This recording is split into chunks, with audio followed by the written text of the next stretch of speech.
暗黒の破壊神闇のラジオ編。バスタード暗黒の破壊神闇のラジオ編、通称闇ラジ。この番組のパーソナリティダークシュナイダー役の谷山紀章です。9月28日ですね。このスタジオが割と自宅から遠いところにありましてですね、下町のある一角にあって、エリア的にはとても風情があって好きなんですけれども、移動手段としてはなかなかタフな部分がございます。以前、このシャープ1だったかな、この番組のまだ夏真っ盛りで気温がその日36度7度あった時に、真っ赤なチャリを漕いで片道およそ20キロの道のりを来た時に、僕はこの夏二度とチャリに乗って、都心に仕事に出かけないと誓ったものです。その日、特に心に決めたんですけれども、今日、時を経て、実はまだ8月の終わりの辺なんですが、その頃よりは気温が5度ほど下がって、言うても今日の最高気温32度。いやいいだろうと、太陽の照りつけもだいぶ柔らかくなったしと思って、同じく自宅から片道20キロの道のりを来たんですが、その分太陽がない分なんか湿り気があって空気になおかつ風がないんですね。そうするともっときついもう俺は10月まで乗らんと心に決めたんですが、おそらく乗るんでしょう。谷山紀章です。さあ、その中でこの番組は海外でも配信されておりますけれども、欧米では9月から新学年に上がるらしいですね。だから日本でいうとこの早生まれっていう概念がまたちょっと違うものがあるらしいんですね。でも僕なんかスポーツ選手の生年月日とか生まれ月までやっぱ気にするんで、やっぱ海外の選手、例えば NBA 選手でも1995年の1月生まれとか2月生まれ3月生まれだとちょっと学年をやっぱ上に見ちゃう。だから94年組に入れちゃう癖がありましてね、海外の選手でもね、勝手なそれは僕の癖なんですけどもね、海外ではそれは通用しない。だから9月から新学期、新学年に上がるらしい、でございます。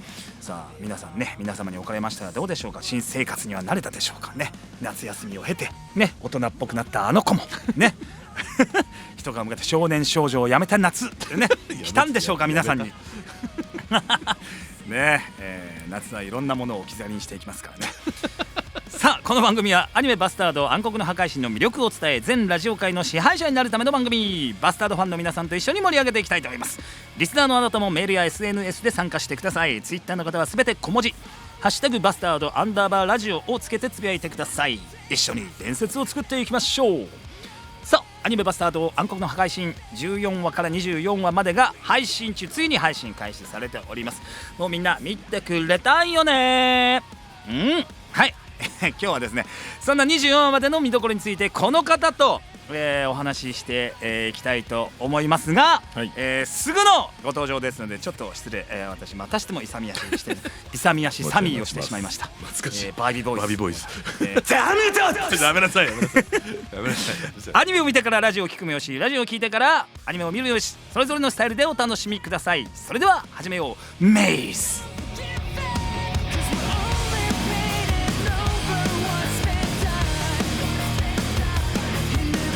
この番組はバスタード制作委員会の提供でお送りするぜ。バスタード暗黒の破壊神闇のラジオ編。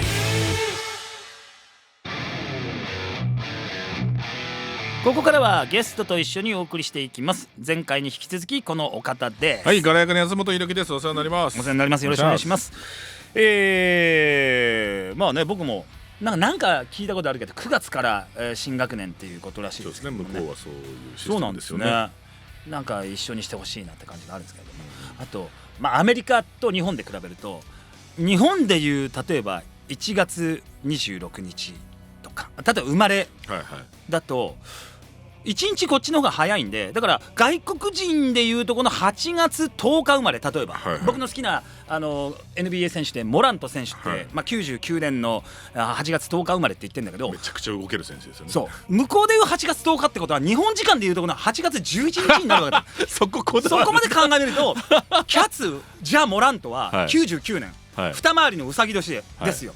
だから24個違いのうさぎ年の8月11日生まれ、あジャモラントと一緒なんだってなっちゃう、はいはいはい、なるほどね。まあまあそれがなんでだからどうだって話なんですけどね。いやモラントは僕好きですよあ最近ご存の選手知、の中だとむちゃくちゃ飛ぶよね。ね。あじゃあハイジャンパーだし一番飛ぶ。往年のバスケスタイルをやってくれてる気がするんですまあよね。3に頼らないというか、そうそうそうもう素晴らしい。おもろいです。見てておもろいですよね。そうですね、モラント。ただちょっと今年はグリズ落ちるかなとは思うんですけど、まあチーム力的にはね。まあまあ、そんなこんなで実は安本はい博樹さんもですね、はい同郷山口県の出身。生まれは山口ですね。いくつまで山口つってたっけ？山口自体は実は全然そんなにいなくて、そうらしいよねただ父ちゃんが転勤族だったんですよ。あで大阪とか有馬の方いたりとかで、幼稚園ぐらいに神奈川県川崎市にいて、そこら辺から東京界隈にずっといましたね。ただその大阪とか行った時は、なんか知んないけどじいちゃん家に預けられたりとかようしとったんで、だから山口にいたにはいたし言葉はずっと聞いとったから、やっぱそういう実家の人と行くとちょっとなまったりとかする程度ですかね。何歳から何歳ぐらい、何年間ぐらい、1年ぐらい？いやー3歳4歳までいたんじゃねえかな。あ生まれてでただから大阪とかにもいたんだけど、なんか預けられたりとか、あー仕事の都合とか。そうだったんだ。ちなみに何市だったの？お母ちゃんは豊富です。あ豊富ね、はいいいね。でそっちの方が多くいたかな。おー豊富の方だね。そうだからあそこはなんだけど当時ジャスコがあったりとかして、だからなんかハイカラな街だったらしいですよ。自分ではピンとこないけど、山口県の中だとまあまあハイカラなそう豊方だった。富はね、そういいんですよね。防府とか言ってたけどね、地元の人は。でも豊富、だからなんだっけ、豊富長門バスが傍聴バスとかあります。あれ包丁バスがみんなで行って遊んでましたけど。ああなるほどね。たくましい傍聴っ子みたいなね。そうそうそうそう豊富だ。で俺は中学の時特に中3になってタイムが伸びて11秒台に突入して陸上が楽しくなって、はいで県大会っていうのがそのいはい山口の県立も一新しちゃったけど新しくなっちゃったけど、はい時のその陸上競技場ではい中3で1個下の子で桑山中学って豊富にあったんだけど、はいはいはい。桑山中のね名前失念しちゃったけどショートカットで足のやっぱ速い子がいたんですよ、はすごくショートヘアで。その子のことが大好きだったよ。かわいいすっげえ好きだった。かわいい。で俺がタイムで県の決勝レベルだったから決勝残ったら覚えてもらえるかなっていう、はいはいはい俺は川上中の谷山っていうんだけど、はいはい。でも全然お話できなかったんだよね。なるほど。あの子は今頃何して何やっるかな。て山口いんのかな。今46歳だから同じですね安本ちゃんとためですよ、はいはい桑山中学の当時、その世代の中2だ。俺が中3の時の中2の、ショートカットの名前忘れちゃったけどすごくフォームが綺麗で速かった。そういうね素敵な思い出は俺山口にあんまないですけど、あーそっか。ただ山口県で俺が勘違いした知識として覚えてるのは、当時その豊富に、リンガーハットのどでけえ店舗があったんですよ。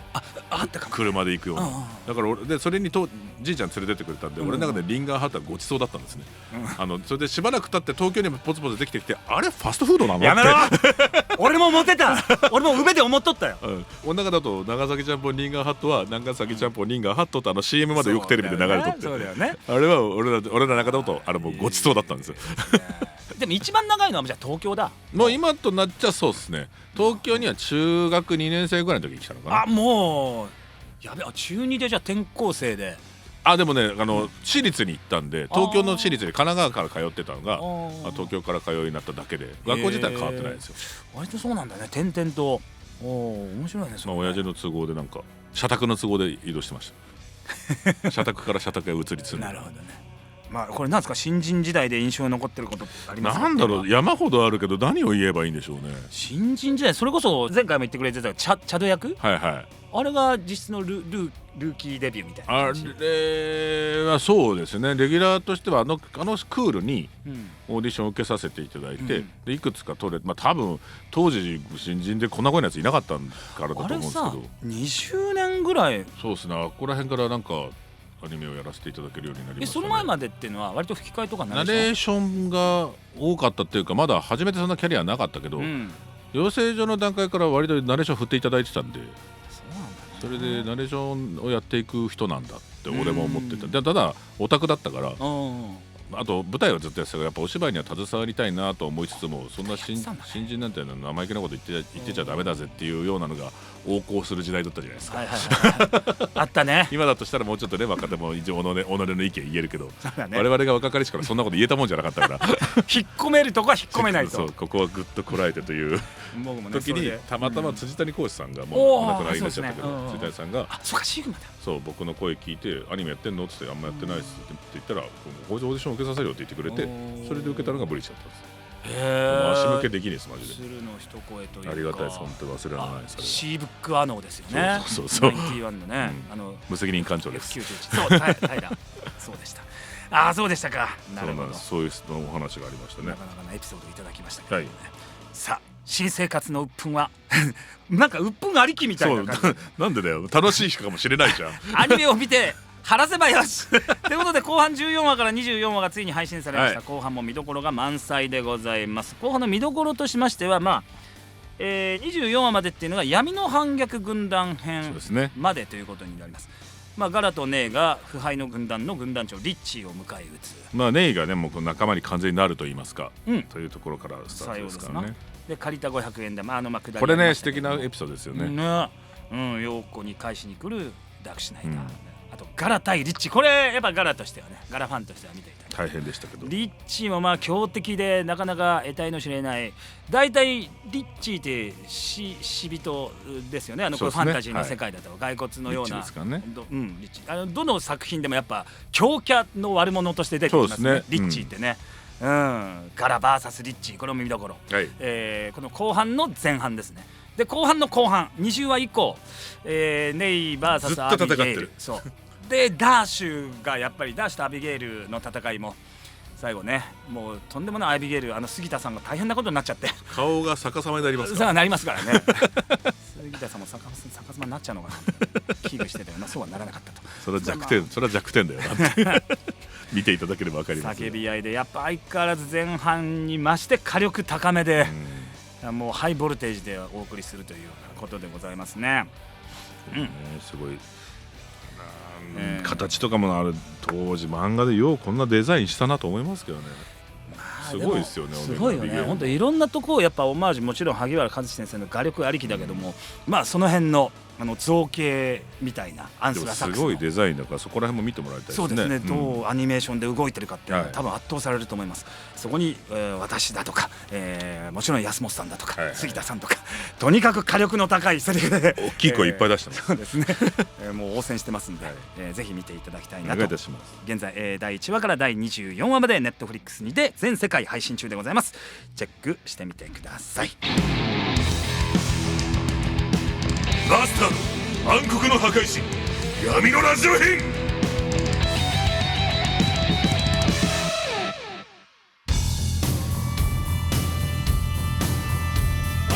はい、普通歌をご紹介しましょう。ラジオネーム桃のハンドクリームさん、谷山さん、安本さん、こんにちは。バスタードすでに配信されている13話までとても楽しく拝見させていただきました。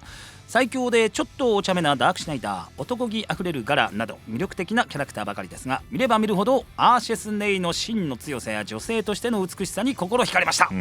お二人が魅力を感じる女性キャラはいますか？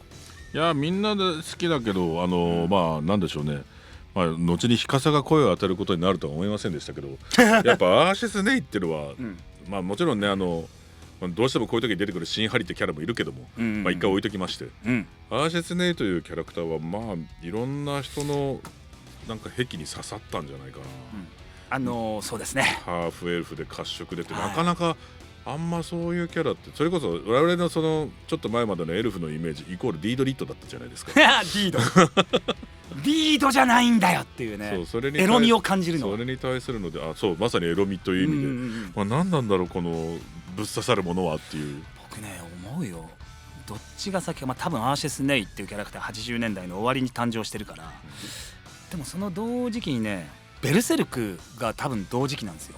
そうか。そうするとねキャスカがいるでしょ。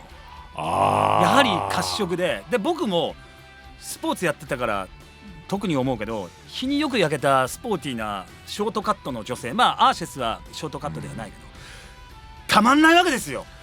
俺ねそこに気づくの結構遅かったっすよ。本当？遅かったっすよ。だからキャスカも俺やっぱすごくリビドーを感じるわけですよ。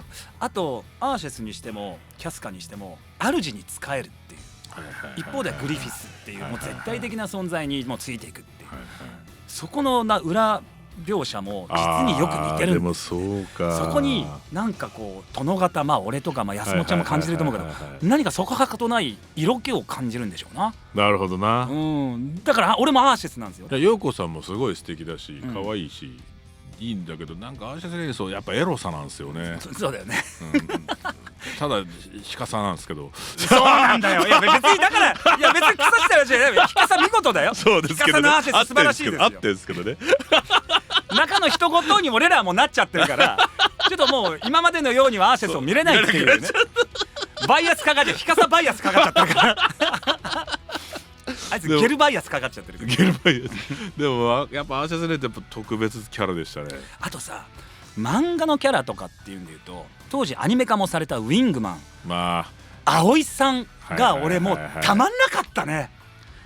桂さんはね、葵さんだったね。ミクちゃんが同級生で可愛らしいのいたけど、やっぱ大人の女性でっていうんでもう葵さんにもうすごくいろんなとこ熱くさせられた。だからもうやっぱあの時代のジャンプの混沌としてていいんですよね。いいよね。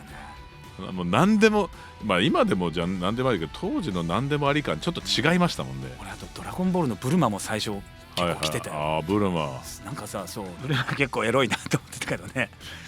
当初の多分それはまだ谷山少年にそういう情報が全くなかったから数少ない女性情報だったからじゃないですか。それもあるんじゃないですか。なめんな。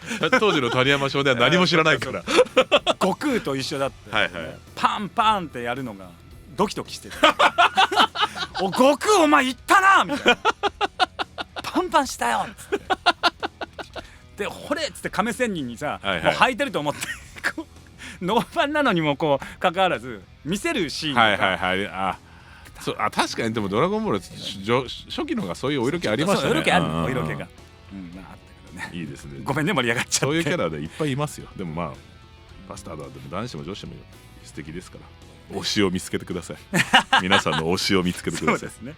はい、続いて海外からのメールです。これたまに一応原文3行までは読むっていうノリがあるんですけど。なるほど。ラジオネームダッキーさん、Dear Kian, I think you did great at your role as Doc Schneider. My best friend and I wanted you to get as we have been following. もうええわもうええわ日本語訳、親愛なるキーアン、あなたはダークシュナイダーとしての役割を見事に果たしてくれたと思います。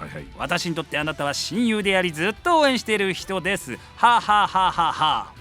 私たちはダーシとしてあなたを愛しています。私はあなたが役を演じてくれたことをとても誇りに思っています。嬉しいですね。ありがとうございます。しっかりとね、ダッキーさんもね。海外の方はこのバスタードどう見えてんでしょうね。いやなんか聞いてみたいよね本当にね。だから元々のコミックスから入ってんのか。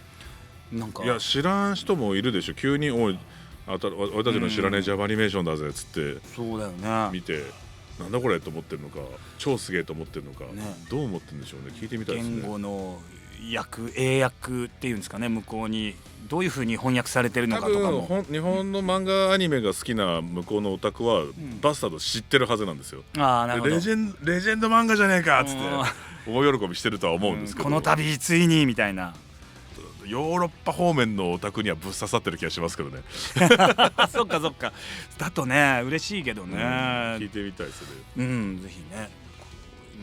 ご時世もだいぶ変わってきたから行けたらネットフレックスさんに我々海外に連れてってもらいましょう海外のなんかコンペに連れてってもらいましょう。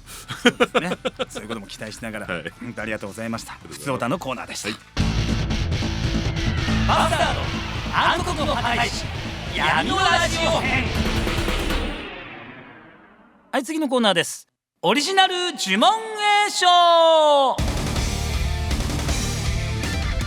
さあ、こちらはですねリスナーの皆さんが考えてくれたオリジナル呪文詠唱を送ってもらうコーナーなるほど。どんな時に呪文を唱えたくなるかとか、そのスペルだとかそのシーンシチュエーションなどを考えて送ってきて、いただいております。早速ご紹介しましょう。ラジオネームなっちゃん。最近課題が多すぎてどうにもならないので詠唱してみました。このシーンというかシチュエーションはですね、提出は明日なのに課題が終わらない時、まあ夏休み終わりましたけども、夏休みのね宿題とか、もう8月31日なのにみたいな時に詠唱というのをじゃあちょっとやらせていただきます。お願いします。ザ・ブーンどうにかなる知らんけど、死よ我が願いを受け期限を延ばせ、マジで終わらんはい、まあバカらしいけどこういうことなんで、知らんけどつけられたら西の人なんですかね。知らんけどね、関西の方の知らんけどに知らんけど対する信頼度何なんですかね。知らんけどっていうね、なんかちょっとした生きったこと言っても知らんけどつければ許されるみたいな空気が、なんか最近富にいや語尾に知らんけどをこうねつけがちな風潮がありますけれどもねなるほど。まあ気持ちはわかりますけどね。なってください。こういう呪文とかも考えたことは中学校のね時はありますよありますけど、もう今このね、バスタードはもういろんななんかちょっとオマージュとか愛するものをこうね先生がもじってるけど、すごくないですかホイミとかって。いや五感ですよね。でドラクエ1なんて逸話があるのがなんだっけ、使えない文字が50いっぱいあるんですよ。あって、だってあれ写真1枚60何メガで作ってるんですよね確か。そうなんだよね。1はドラクエの186年5月表示できない言葉表示しないでカタカナもひらがなもいっぱい間引いた状態で作って、その中で作られた言葉だからベギラマとかすごくないですか。すごいよね。もうベギラマだもんラリホーとかさすごいですよね。ホイミをだからダースドラゴンってのいるけど本当はダークドラゴンにしたかったんだけど句がもう使えなかったから泣く泣くダースにしたとか、ドムドーラの街とか、メルキドの街とかさ、すごいですよね。いやもう完璧だよねあの五感。そんなの見せられたらこっちがいくら中二の安本少年が呪文考えても無理なんですよもうホイミラリホーギラとか勝てないよね。ギラメラヒャドもですよ。ヒャドは3からだけど、ヒャドもすごい。ちなみに中1の時に国語の中野先生っていう、ちょっとおばあちゃんの国語の先生がいたんだけど、古文の先生だったかな、でこのエピソードこのラジオでも話したかな。もうあんまりにもみんな眠くなるですね、ラリホー中野っていう名前が付けられてましたよねちなみにそのラリホー中野先生は、26年前の時のうちの父ちゃんが中学生だった時にまだ若くて、中野先生は、美人でマドンナ先生だったらしいです。うちの父ちゃんダン父ちゃん的にはテンション上がってたんですねそうで俺が同じ中学入る時に「お気象」っつって「中野先生ってまだおるか、古文の先生の、なんかこの間習ったよ」っつって「マドンナ先生じゃったんじゃん」っつって。クラス中の男子にいじられまくるっていうかわいそうにラリホー中野お父さんが大好きだった人が言えなかったね。父には言えなかった。今ねラリホー中野って言われてるよって言えなかった。眠くてしょうがないぜとは言えなかった。しょうがねえぜって言えなかった。親父たちはギンギンになってたのにそうなんですね。そんな時代のねことはもうだからみんなよう考えるよ。すごいと思いますよ。じゃあ安本ちゃんちょっとこちらはラジオネームナイトメアスキップさん。シーン眠れない時。羊が100匹無垢なる煮えよ集いて我が夢の導きとなれ爆睡希望いいね。眠いんでしょうね、寝たいんでしょうね。いいね。木と棒の間に点があってもいいねこれね。爆睡希望ってそれっぽい。棒ね。いいね。棒爆睡希望まあでもここんなこと唱えてたら寝れねえ。逆に寝れねえでしょうよ。じゃあもう一ついきましょう。よう考えるのはすごいな。ラジオネームカッシーさん。はい。野良猫を見かけた時。野良猫ティアーヌ小さき獣よ、しばし足を止め我に戯れの時を与えよう。なてさせろーにゃ。まあ気持ちはわかりますけど、これもね。野良猫って寄ってきてくれるパターンと全く寄ってきてくれないパターンありますからね。あと逃げないのとかね。地域猫的なやつだね。猫な。これただノーラヌーコティアーヌ、ノーラヌーコはわかるんですよ。野良猫はわかる。ティアーヌって何ですかねこれ。ティアーヌ。ニャーンですかね。アーンのがちょっとよくわからないけどね。野良猫ね。猫はいいね確かにね。嫌いじゃないです。なんか近所の猫で顔見知りになってるつもりの猫っているじゃないですか、こっちが。いつもいる猫。なんかそいつがいないと不安になるんですよね。あれ入江の今日どこ行ったんだろうっつって。しかもこう死に際を人間に見せないっていうもんね。そうって言うじゃないですか。ああれで翌日いた、あ、いたって安心するんですけど、そういう子いますよね。なるほどね。でも絶対撫でさせてくんねえんだよな。さあこんな風にあなたが考えたスペルを送ってきてください。以上オリジナル呪文詠唱のコーナーでした。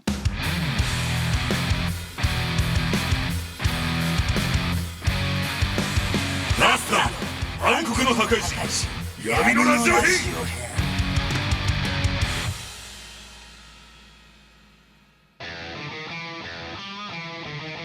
はい、お知らせ。まずは配信情報です。アニメバスタード暗黒の破壊神は現在ネットフリックスにて第1話から第24話が好評配信中。ぜひご覧ください。原作情報です。バスタード暗黒の破壊神原作コミックは1巻から27巻まで好評発売中。ジャンププラス、ヤンジャン、ゼブラックでも和単位、コミックス単位で配信中です。フィギュア情報です。メディコスエンターテインメントよりダークシュナイダー、ネイ、ヨーコ他フィギュアの発売が決定。詳細はメディコスエンターテインメントの公式サイトまたは公式ツイッターをご確認ください。はい、主題歌情報です。オープニングテーマを歌うコールドレインのブラッディパワーフェイム、エンディングテーマを歌うチエルの、ブレスレスはデジタルシングルとして好評配信中です。以上お知らせでした。マスター暗黒の破壊神闇のラジオ編。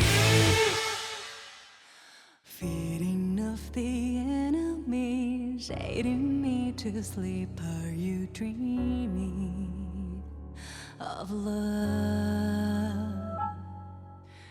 バスタード暗黒の破壊神闇のラジオ編。番組ではリスナーのあなたからのお便りを大募集。各コーナーはもちろんアニメの感想、キャストへの質問などたくさんのお便りをお待ちしています。アニメ公式サイトのラジオページにあるお便りフォームからぜひ送ってください。さあ2回にわたってご出演いただきました安本さん、はい、お疲れ様でした。ありがとうございました。面白かったです。なんか、なんだろう、雑談をしました。そうだね。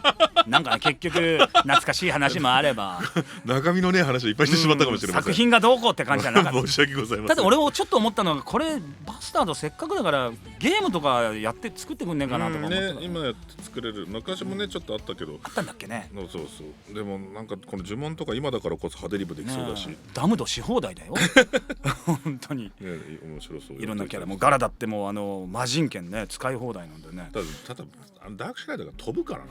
まあね空中に行くからな。まあなだからなんとか変1章はダークシュナイダーで空中だからドラえもん、ファミコンのドラえもんみたいなもんで2章はガラで魔人剣で地上でガンガン倒していく。で最終何章かやって集いし有志でアンスナサクス討伐みたいな。なるほど。ちょっとやってよゲーム本当。そうですね。いろんなキャラもいますからね。